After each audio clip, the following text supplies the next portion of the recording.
Hi, I'm Maria Theoharis or Velo Sews on social media. Welcome back to SewOver50 podcast on Sew Organised Style.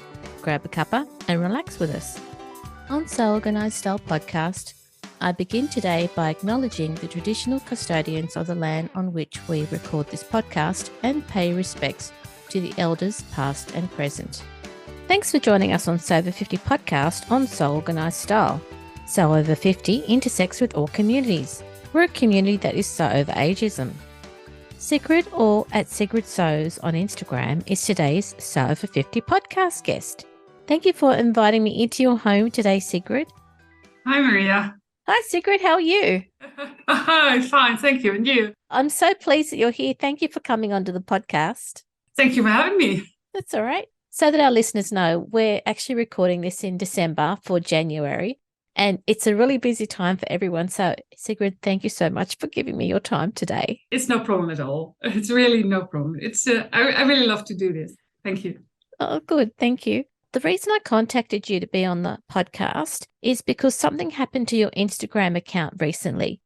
Can you tell us what happened? What happened basically was, luckily, I was very lucky. It was not an actual hack. My Instagram account was not hacked, but somebody was posting as if he was, or she was me. They made an account with my name, added an extra S to it, started following people that follow me or that I follow, and apparently also sent some messages to them. I got a few screenshots because a few people were quite aware, this is not Sigrid, this is not her. Actually, I don't often send messages to people, direct messages, very, very rarely. But they were also on the subject that they were very political. I don't discuss politics as a basic rule. It's about sewing. Well, I was alerted to that by a friend who sent me a WhatsApp message. Hey, I got a message to follow you, but I follow you already. So what's happening? Checked my Instagram account, found out about this extra account.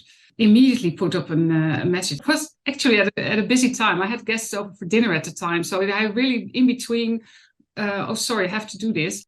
A quick message, don't follow this account. And I reported it. Others reported this as well. So I think the account was taken off the Instagram site, within 24 hours. But it was scary. It was what was happening. And they even took my photo. That was the most scary thing, because somebody making an extra account with a name that's very similar to yours, but that they managed to make a copy of my photo and have that in their profile, that was scary. And it comes all of a sudden. You don't expect something like that to happen, do you? No, not at all. Basically, I think I don't have that much of a following, not that big a name on Instagram. I'm not very special, in my opinion. I have a bit of followers, but it's not our account like the SewOver50 account. It's much bigger. I could see people have an interest in that account for the amount of followers, but not for my account. So that's really out of the blue. The good thing that you've mentioned is that people who were contacted by these people, this person who was imitating your account, contacted you via a different way. Yes. One had a direct message and one was someone I just know personally, so who sent me a WhatsApp message. Of course, that made it very genuine too, to have that different approach. That helped you realize what was happening, and it was someone that you trusted, and it was great that you had the time to even put something up to warn people about what had happened. Yeah, I was very happy. The guests were not that formal that I couldn't break out for a moment.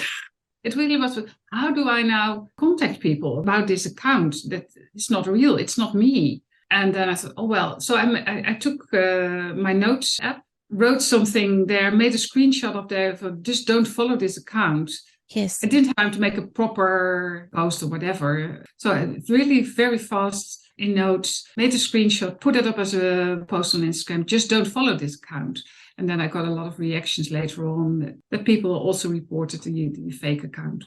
And then, as you said, within 24 hours, that account disappeared from Instagram. Yeah, it did. How did you feel when that happened? Very happy. And also, I feel very happy about the fact that it was relatively fast. Instagram is a huge community with lots of people. I was really surprised that action was taken so quickly. It's reassuring to know that when something like that happens, you've got people who will report them for you as well as yourself, and that action takes place so quickly. Yeah, exactly. Yeah. I expected it to be longer, but also that if more people report, then it will get awareness quicker, I think, on the Instagram side of things, that something is wrong, that someone is using an account or trying to imitate an account that's not theirs. Sigrid, thank you for talking us through what happened to you and how you were able to resolve it with support of people and the quick response that Instagram was able to give you. Yeah, that's a very good thing. What I would say is that it made me more aware of your vulnerability as well. So I also, as a measurement, I changed my password. I wasn't actually hacked, but I thought, change my password anyhow. And I had two-step authentication on. I didn't have that, and I have set it up now. So if I log in on a totally different computer or device, it will ask me from my own phone, is it you that is actually trying to connect to Instagram? I tried it on another device, and that worked perfectly. I couldn't get into the account until I had confirmed on my phone that it was me. And I would say to everyone, just do that. That's really good advice, is to change your password when something like that seems to be happening. Yeah, I think it's a very wise thing anyhow to change passwords more or less regularly, or at least and use a very cryptic password that's not easily to recognize. My password doesn't have the name Sigrid in it. Good. Lots of people do that, but it isn't. And have the two-step verification is very important. Yeah, it is. Only for Instagram. I listen to podcasts about cyber awareness, and at the end of every year, they have the top 10 common passwords that people use. And apparently it's the same every year. It's like guest or password or 1, 2, 3, 4, 5, 6, 7, 8, those sorts of things. I never do that. Not anymore. I used to do that as well. I think we all did. But nowadays, no.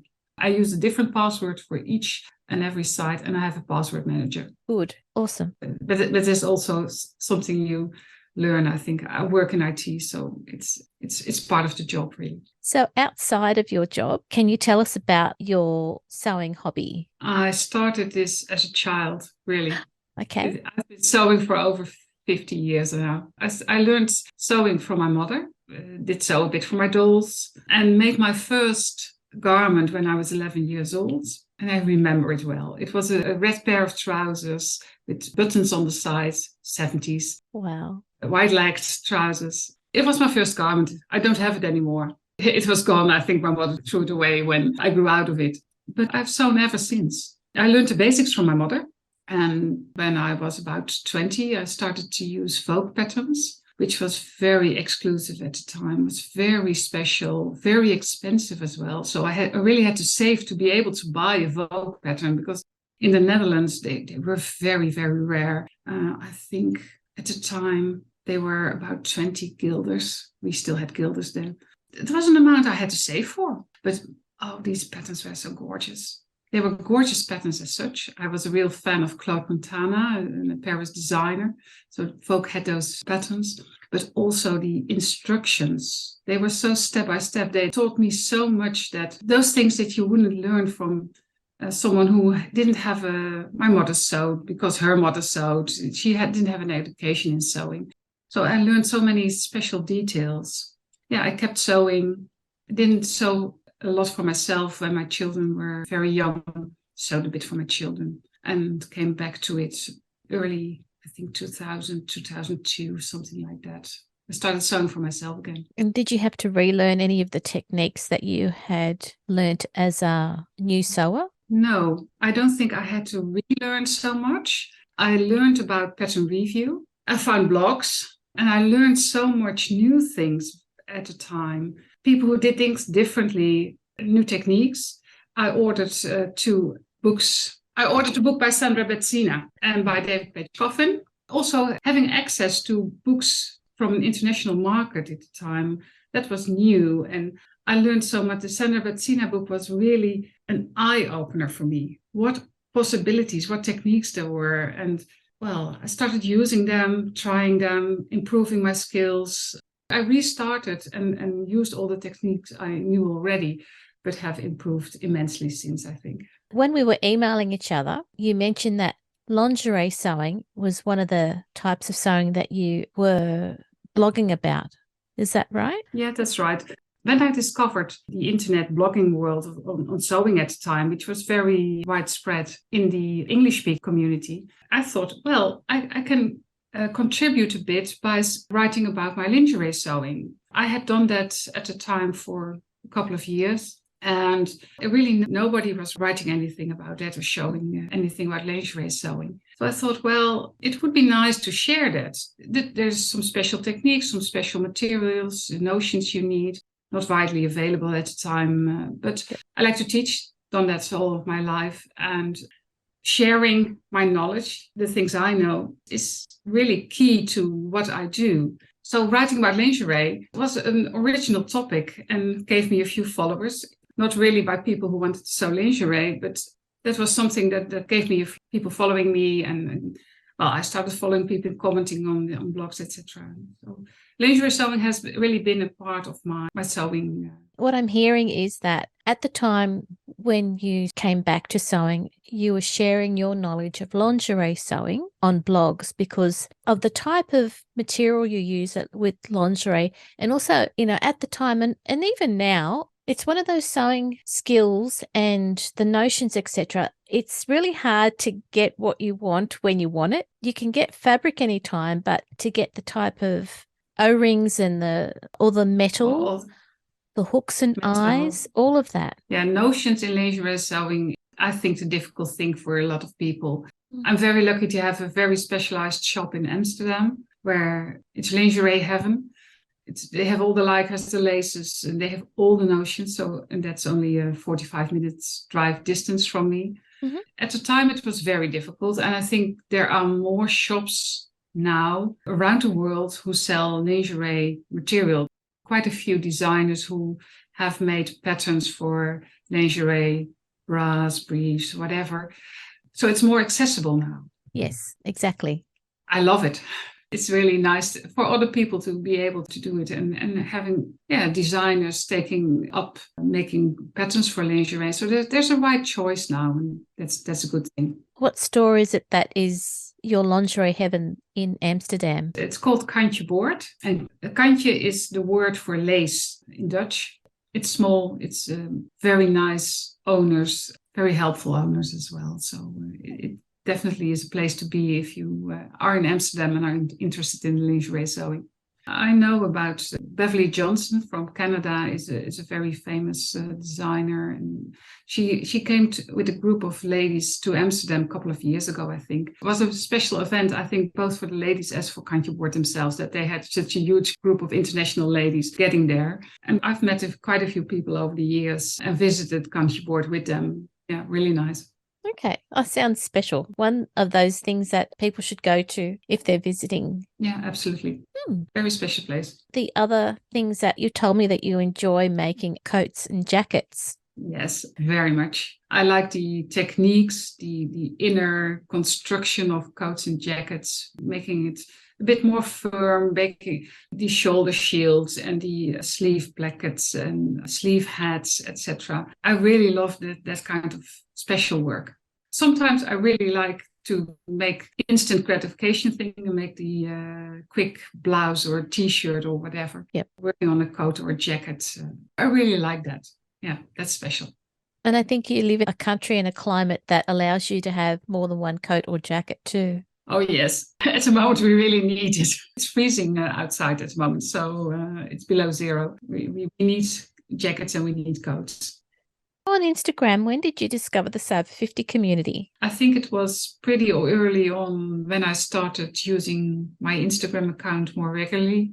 Through following people, seeing the tag more often. Oh, that's nice. And seeing all the creative things and all the beautiful garments everyone made, and started following. And it's a joy to see all the things happening, all the active tags to post, etc. For myself, taking on a challenge to do something monthly, or I haven't done that. I do follow. I followed the coat tag, for example. There was a tag now for making a winter coat. I do follow them regularly and see all the beautiful things everyone makes. I love that it's not just about the beautiful picture of you, of the beautiful garments you made. They're all beautiful garments, but it's about a community. And it doesn't matter whether you're 50 or 60 or 70 or even a bit younger, but it's about what you make and sharing a hobby. That's what is important. It's not about how you exactly look or the extra wrinkle in your skin.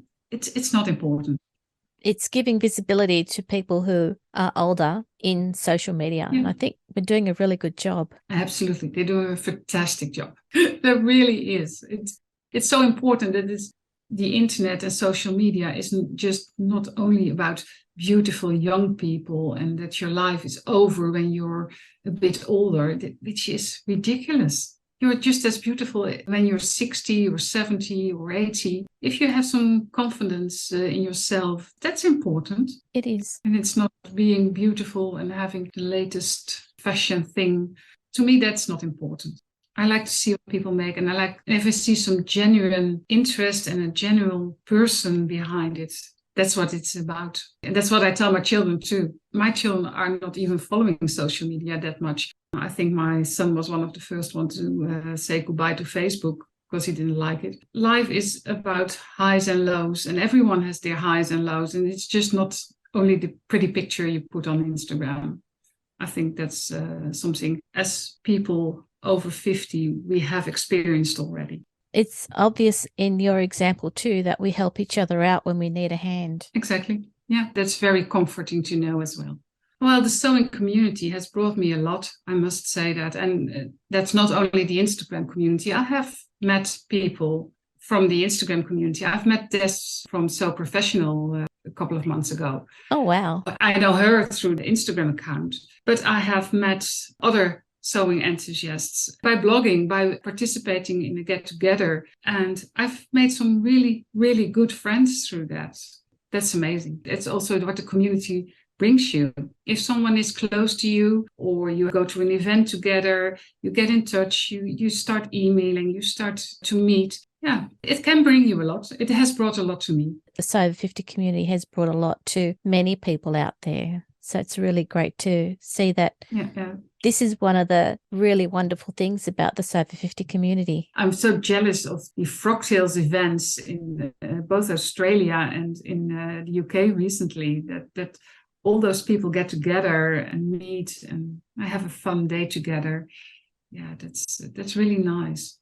A bit envious about that. They're quite unique events, and it always is a little bit scary when you go on your own because there are these faces of people that you see online and you finally are in a room with them. But once you get past that, we're all in the same boat together, and it's actually quite nice. I do know the feeling that you describe. I went to my first event in 2009. Someone on Pattern Review was organizing a get-together in Paris. And two of my friends that I spent now a sewing week in the UK with, I first met at that get-together. There was an event 2 years later where some others joined as well. I still remember the feeling of the first time going to that event. I was on my own. I didn't know anyone. Sort of instant recognition of each other. We all felt the same about being there for the first time and sharing a hobby, sharing sewing. It always gives something to talk about. Sigrid, what are you working on at the moment? Last year, I have been working on digital pattern drafting. I've always drafted patterns. I've learned the techniques a long time ago and have worked on making myself more proficient in it as well. But I started doing it digitally and I have published my first pattern and it's available on the Etsy platform. It's for a skirt. And I'm still working on a short version of that skirt. And I'm also trying to make digital pattern drafting more accessible. At the moment, I'm working on publishing a few videos on YouTube to help people making sewing patterns digitally in a program that's called Affinity Designer. I'm doing that in Affinity Designer because the most used program is Illustrator. I've used that too because the previous version of Affinity didn't have a number of options. With the software that you're using, how is that different to Illustrator? The software that I'm using is different to Illustrator because you don't have to have a subscription. Illustrator is subscription-based, and I'm using Affinity. You just pay for the program once. It's not that expensive, in my opinion. Mm-hmm. And Illustrator has more details. There are more possibilities, but also so many possibilities you won't ever use as a pattern designer. And then the amount of money that's involved to get an Illustrator subscription is quite steep. So especially if you just want to do it for yourself, it has nice possibilities. And you can definitely work your way through digital pattern drafting in the program. The new version has added a few options that are really nice. I'm not in any way affiliated to the program, but I really like to use it now. Does this mean that your enjoyment of sewing and your sewing skills have now merged together with your IT background? Yes, I think you can say that. They're blending together. And again, I like to share my knowledge of things, and I'm trying to do the video now, how to use the software program to make your patterns digital. Hope it helps someone. Sigrid, before we finish up, where can we find you online and where can we find your pattern? Online, you can find me on Instagram, Sigrid Sews, and on my blog, Sigrid Sewing Projects, Blogspot. And my pattern is on Studio Sigrid on Etsy. Sigrid, thank you so much for coming onto the podcast for SewOver50 and for sharing your story about what happened to your account when it was copied. Someone was imitating your account. But also thank you for telling us about your sewing background, your interest in lingerie sewing, coats, jackets, and how you share what you know, and now with your new pattern as well, that you're sharing that too. Thank you. Thank you very much for having me. It was a pleasure. Thank you again. Thanks again. This episode of SewOver50 podcast on Sew Organised Style was produced by me, Maria Thea Harris, with permission of Sigrid, sound by bensound.com. Listeners, if you want to provide a guest post for SewOver50, make sure you direct message Judith and Sandy at SewOver50 on Instagram. Also, if you're interested in being part of SewOver50 Live with Bird and Molly for SewOver50, contact them directly to be part of this interactive community event. Remember that SewOver50 Live can still be watched on the SewOver50 account if you miss them when they're actually live on Instagram. You can subscribe to Sew Organised Style Podcast, but with an S, not a Z, on all good podcast apps. If YouTube is your thing, a library of Sew Organised Style podcasts are being loaded onto YouTube account with a few visuals to really show you what we're chatting about. Make sure you go back and listen to our free SewOver50 podcast archive. And if you can, consider supporting the production of this podcast on Patreon. We look forward to joining you in your sewing room next time. Stay safe, everyone.